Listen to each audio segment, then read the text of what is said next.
হওয়ার পরে আল্লাহ বলতেছেন, ইব্রাহিম তুমি তোমার সন্তানকে কুরবানি করো। কি বলেন? করব? কথা বলেন না কেন? আপনারা নিস্তব্ধ হয়ে গেছে, সাইলেন্ট ফুল। করবেন না কুরবানি?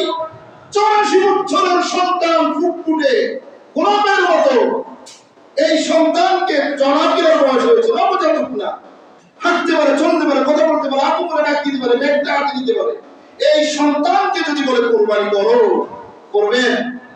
কি বলেন? করবেন না? করবে না। যত বড় আল্লাহ করবে না, যত বড় বুজুর্গ করবে, কোরআন করবে, আমি ইসলাম করবে, কি করে আল্লাহ? কি ভাগ হয়েছে? কি বলবে? আল্লাহ কি ভাগ হয়েছে?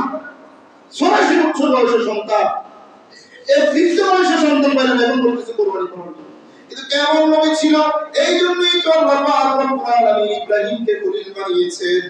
ইব্রাহিম বাবা এবং সন্তান, সন্তান ইসমাঈল, বাবা ইব্রাহিম, দুইজনে একজন আরেকজনকে স্বপ্নের ঘটনা বর্ণনা করার পরে বাবার ছেলে দুইজনে একসাথে রাজি হয়ে গেছে। সুবহানাল্লাহ। ফালাম্মা বালাগা হুসাইয়া ক্বালা ইয়া বুনাইয়া ইন্নী আরা ফিল মানাম আন্নী ইয়ারফাউকা ফানজুর মাযা তারা। ও বৎস, তখন যে টুকরো সন্তান বুঝার স্বপ্ন দেখলাম, আল্লাহ পাক রব্বুল আলামিন আমাকে বলেছে তোমাকে কুরবানি করার জন্য। ফানজুর মাযা তারা, তোমার কি রায়, তোমার কি সিদ্ধান্ত?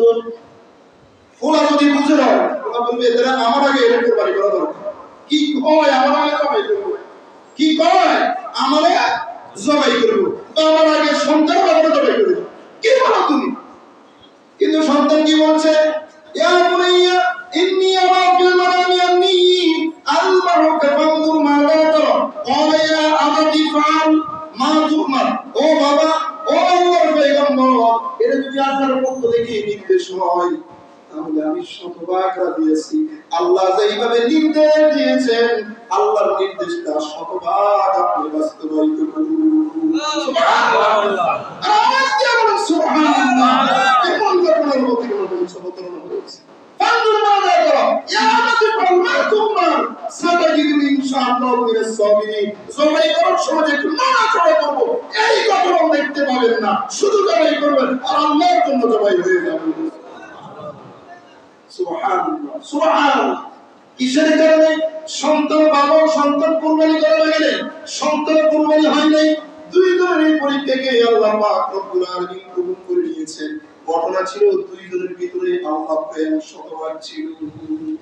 সন্তানের চাইতে আল্লাহকে ভালোবাসেন, সন্তানের ভিতরে প্রাণের চাইতে মালিককে ভালোবাসেন।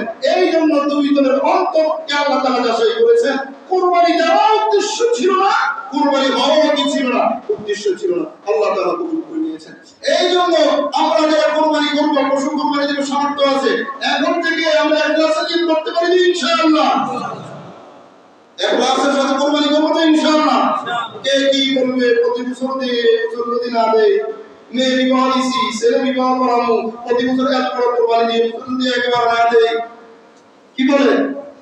এইরকম নিয়ে থাকবে। কুরবানি করবে একজনের জন্য, তিনি কে?